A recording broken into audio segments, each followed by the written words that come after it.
Tod Howarth. Great. I mean, you had some career.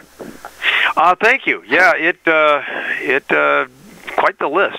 Yeah, I mean, going like, you know, I went on Wikipedia and checked some of the stuff.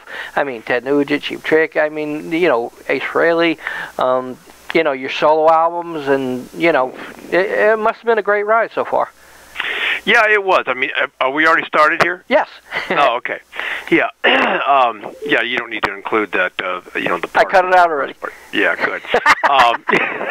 All that derogatory stuff. No. Yeah, the career, you know, it has been fantastic. I mean, I have nothing really to complain about, even though I do at times privately to myself or to, you know, some close friends about the things that I've gone through. Right. It's nothing that most everybody else don't go through as well.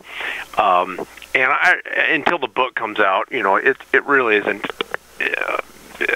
important for the fans and friends and people who are interested, you know, to hear the crappy parts just yet. I mean, it's I worked very hard for everything I've had and still do, career-wise, and you know, I think at one point I fooled myself into thinking that eventually it would become easier, and no, that's just not the case. Right. Wow. Wow. I mean, even with the new band, 4 by Fate, I mean, it looks like you did a lot of work before it even was announced that there was a band. Yeah, I mean, we had shows booked and got paid before we even played together. That's a good thing. Yeah, it was like, well, this better turn out pretty good, you know. And it did, actually. We're pretty enthused about it. We're trying to, or we are writing material now to record. It's very difficult to get that momentum going at the moment, because everybody else is also doing other projects, because we all live in different corners of the country, or I guess I'm the furthest one away, but it's difficult to say, you know, oh, let's get together now and bang these new ideas out. Like last night, I was bouncing around my studio because I've got these new tunes that I'm working on, and I'm just envisioning everybody playing them, or their parts that I have in mind, or parts they can come up with, and it kills me that I can't say, okay, let's do this again, you know. Well, it's just me there bouncing around by myself. So I'm really looking forward to it. I think that I think the fans. I had one person say today they're looking forward to new music and no more covers, or you know, some of the old stuff, which I understand a lot. I am very much looking forward to getting new material out, and I think people are going to be surprised when they hear it. They're like, "Holy shit! What is this? This is cool." Cool. At least that's what I'm hoping. Wow. Well, you gotta include some of them, you know, past tunes, you know, when you play live. People will be expecting that, but I'm sure they want to hear, you know, the new material too. You know, I mean, I want to hear it. You know? Oh, I appreciate that, Brian. We will always do some of the old material, depending on, especially from the Comet era, and some of the standards that, you know, that Ace was so responsible in bringing to the people, depending on how well it's received, and of course the momentum of the new material. Right. But yeah, I mean, when I go see, which is very rare, when I go see a band that I like, you know, I want to hear some of the ones that I enjoy hearing, and they better sound pretty close to what I remember it sounding like. Right. Oh, definitely, it has to be. Yes. Yeah. You know, with like, you know, like going back to the new band again, 4 by Fate. You know, is the approach different than actually, because you're all seasoned veterans, but still you're a new band. You know, what's the feeling like? Even though you, like I just said, you have well-known people in this band, but still you're a new band going out on a new road. Is that feeling the same as being established and you know, not being a new band? It is. I think for all of us, in running the risk of speaking for everyone, I think we're all excited because it's a new project that we all have a contribution in. There's no egos. There's no problem child type stuff in it. We're all looking forward to making a contribution that will be beneficial for the band. There's no competition for songwriting per se. I mean, that's not the thing here. I mean, even though we're going to be writing some songs, and we've got some outside tunes coming in as well. The whole thing is, well, whatever's best for the band, and we're optimistic in that regard. So the thrill of it at this point in time, especially because we're a little bit older, except for Sean, he's the youngest one, right. But we're all excited about it, and so it's. The excitement is the fact that we're not established. We are new, but we have the resume between us to hopefully build some momentum that, as opposed to starting from scratch. Right. That that would be real tough to do. I mean, I couldn't imagine doing that anymore. I mean, when I was 20 years old, I think I actually started late too. I was racing motocross and into other things besides music alone. So we are excited. I guess I'm running at the mouth here, but right. We're very excited. We just want to get out and make the fans happy. I love it. We love it when the fans enjoy the material, and we'll love it even more when they enjoy the new material. Cool. Now, merchandise. People are already asking for different merchandise. Is there stuff coming? Yeah. That was. Okay. What the hell was the question? Merchandise. Oh, merchandise. Yeah, I that's all in the works, of course. I mean, so much is being funneled into the project, like a blender. Ideas have been put out into what we should produce, and of course, I guess it's kind of chicken shit for me to print up my own personal shirts and then show them online. Right. And then people want them, and then I would love to hand them out, but it's like, wait a minute, that's not fair, because it's kind of a thing where, well, I got to do this, through the band, and I'd love to just give them up, but that's virtually impossible to do. But that's exciting that people want that, and. We've got some ideas of what we're going to do, and I think that'll be put more into motion as soon as we get some gigs under our belt, and there's genuine momentum and talk about the band. And then when we get the new material out, I think we'll probably end up blasting 4 songs out, like on an EP type thing, and then just continue to put the rest of the CD together, which will coincide with the merchandise. But there's a lot of probability or possibilities, I should say, with the logo. I mean, I've even discussed. I was talking to my wife about it. As soon as the things pick up, I'm going to probably airbrush a way cool morphed logo of the 4x8 on my sand rail, and cool. That'll be kind of fun. Cool. Now, tell me a little bit about the live shows that you got coming up. I know we'll be at Poughkeepsie, Right. So I'll definitely be up there. I know you got I think a show the day before, maybe? Yeah, at Revolution in Long Island. All right, so you have them 2 shows. Is there others? There are others, and I think a lot of stuff is in Europe to start, because we're blasting over there to do some promotions and some shows. I'm not sure of the ones that are coming up in the States just yet. Things have been booked, but we've been asked to keep them on the down low at the moment, just for timing wise, right. As far as when they're going to be. More is to come.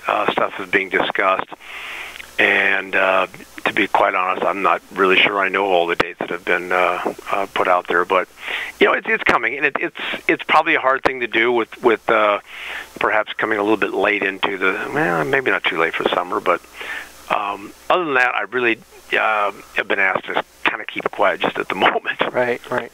Now, going to a reunion show or Ace showing up, I know John really wanted that at one point, and nothing materialized. Have Ace, contacted the band at all for congratulations or anything like that?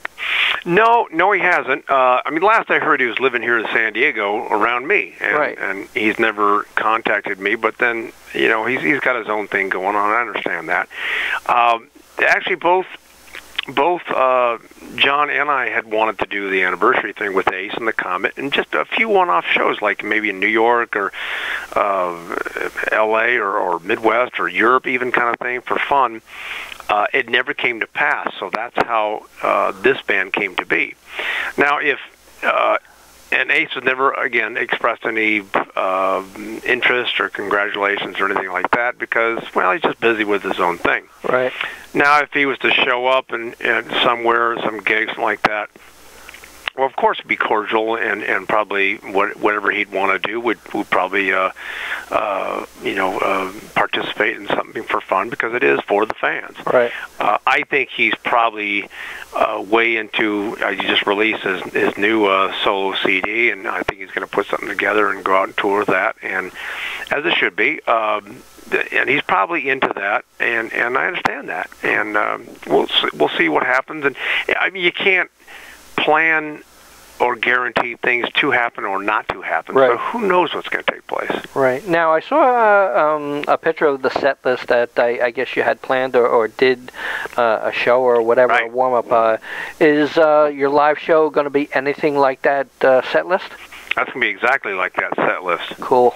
At this point, yeah, we've got some new songs that we're working on. I don't think they'll be ready because, well, we've only rehearsed 3 times. I mean, then the third day we played in front of about 50 people or so in Long Island, and it was a rehearsal. It was fun. We stopped and starting songs. Whoop, man, fuck that up. Let's do this again, and I think the people got a kick out of it. And it was a little bit loose here and there, but. The set list is as it is.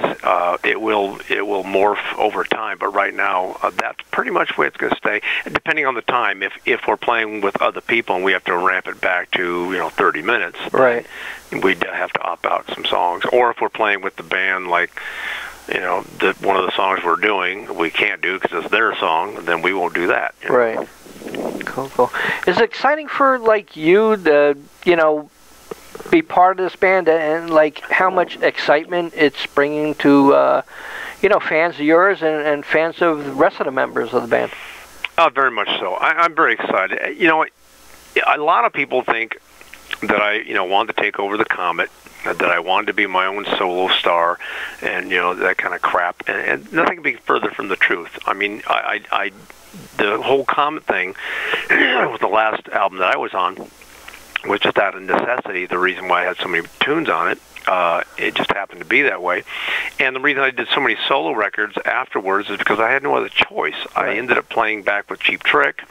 The music was going through a whole different, the music industry was going through a whole different thing with fresh new music, alternative, and heavy different type of style. And I really had no home. I wasn't part of an established act that could go out and make money off of old tunes and old money.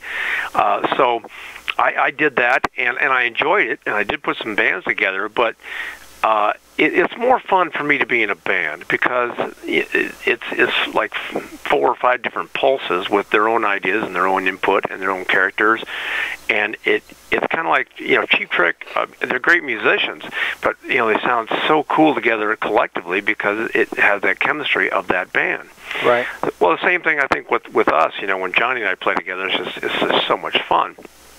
And now with Sean and Stet, and Sean's amazing. He's a brilliant guitar player, and Stet has got the energy and gift of gab, and very good player as well. So yeah, it's fun. It's a band thing. You feel young. You feel like you're back at 20, 25 years old. Like, all right, kick ass. Let's play this. And I didn't think I'd ever feel that really again. Being I'll be 57 in September. Wow. Yeah. Yep. I'll be 56 in December. Oh, well, happy future birthday. Yeah. I'm sure we want that to stop, don't we? Has your attitude changed at all towards music? I mean, I remember you, coming off the bus and stuff like that and just hanging out with the fans and taking pictures and I mean, just enjoying yourself. Is anything changed? No, I'm still the same for the fan base and the people that want to hear the music, the friends, because it's important to them. It's important to me. No, I'm very much the same. I have a lot of time to be pissed off about other things. Right. You know, and I'm not even going to that because this is about music right now. But the thing is that when I do the music stuff and I provide music for everybody and anybody that wants to hear it, it's very important to me to be as accessible as possible so people can have a good time with it. I've always been that way with music, because if they want to hear, see, or talk to me, I'll do my best to accommodate, you know, to the point of exhaustion. I mean, it's like that right now. I take care of a lot of personal things here at business real estate, and then I do my music at night, and sometimes during the day. And by the time, you know, 11:30 or 11 o'clock rolls around at night, I'm exhausted. But I'm doing it because I know that there are some people out there that want to hear it again and hear some new stuff again. And yeah, I'm very much the same still. Cool. Now, someone asked me to talk to you about a show, Extreme Challenge or something that you on. Oh, no, it was a Wipeout. Wipeout. Oh, that show on TV? Yeah. Oh, shit. Yeah, I have been watching the show for quite some time. I watch it a lot. Yeah, and well, I used to. There's a story behind that, but yeah. to consolidate it, I used to watch it a long time, and I'd sit there, and I'd tell the wife, you know, I want to do that. I'm going to do that. I'm calling them up. So I eventually called them up, and of course they're right there in L.A. It's not that far from me, so I told them who I was and all that kind of crap, and they said, oh yeah, it'd be great. Come on up. You know, give you an audition. So I went there and auditioned, and they said, this is fantastic. We got to have you in there, and they got me to do the show. And so, you know, at 53 years old, I went up and I did that, and I trained for, you know, a few weeks, you know, like a dumbass, because you got to be like trained for 3 months at least before you go do stuff like that, because it looks so soft and fluffy, and you got the red big balls and everything, and this water, and it's this and it's that, and well, all that shit beats the hell out of you. Oh, I bet you. You know, and I just got I did very well in the preliminaries, but then what I didn't realize is that they want to tape the next segment in a couple hours, and I just got my ass kicked, and there's absolutely no way I was going to make it to the next taping, because I was like passed out from exhaustion. There's more to the story, but you know, I think I came in like 8th qualifying time out of 22 people. Oh, that's great. Well, that was great until it was okay, now you got to do it again. I was like, yeah, not happening. I'm out. You know? Because I was the oldest by, I think, 14 years. The next person was 30, something like that. And but yeah, I look real good until I got my ass kicked. So it was fun. And now I realize that I think I told the wife, said, okay, it's official. I am 53, and that was, of course, almost 4 years ago now. Wow. So what do you do in your spare time, if you have any? Well, there isn't any really, because I take care of my family's business real estate, which is a lot of well, there's buildings, and we rent out to a lot of to a few people. We have some tenants that do very well here, and then we have a hobby garage. My father and I have hobby garage of a bunch of cars, and of course my off-road stuff and boats and motorhomes, and so I take care of that stuff for us as well. My big interest is all the sand dunes. I have off-road stuff, high-powered quads, a Corvette-powered sand rail, and some other desert toys. And I like to go out there, and I do target practice with my my home defense, and I ride, do wheelies and fly through the air and destroy myself many times over. And I used to do this stuff when I was really young, right. And then when I started touring, I stopped because, well, it's just a different priority. Right. But that's pretty much my spare time. Besides, I also like to write short stories, and I'm a painter. I illustrate as well. Wow. Is music everything that you expected it to be? Pretty much. Yeah. I think, yes, it is. I think the most rewarding part is when I can write a song, pen a song, and people get it. Like a lot of my solo stuff, people have just written to me, I mean, in long form, and through emails, and tell me just how much they appreciate the song, what it means to them, and what was your inspiration. They ask, it's like a little mini interview, and I tell them, I thank them very much for paying attention to the song, because it's heart. A lot of it is very much heart and soul to me, and I think it's just so very important to be able to do that and enjoy it. Right. I can't say it's always been a bed of roses, because there's one time I didn't touch a guitar, or write a song, or sing, or do anything for 6 months straight. Wow. I was just so irritated and fed up, and you get that way. But then you start staring at the piano or the guitar or bass or whatever, ukulele for that matter, and you start writing songs because you're inspired. Cool. Can you tell me any story, or a funny story, or an important story, when you was with Ace at a particular time? I've told some stories. God, I don't. Yeah, there's a whole bunch of them. I guess I don't really. Oh, let's see. Let's see. Yeah, boy, I'm just trying to. You have to edit this part out. There was, we were on stage one time playing, and I've always been very conscious of what's happening up there as far as audience and the side of the stage and stuff like that, because you never know what's going to happen, who's going to rush the stage or jump on or whatever like that.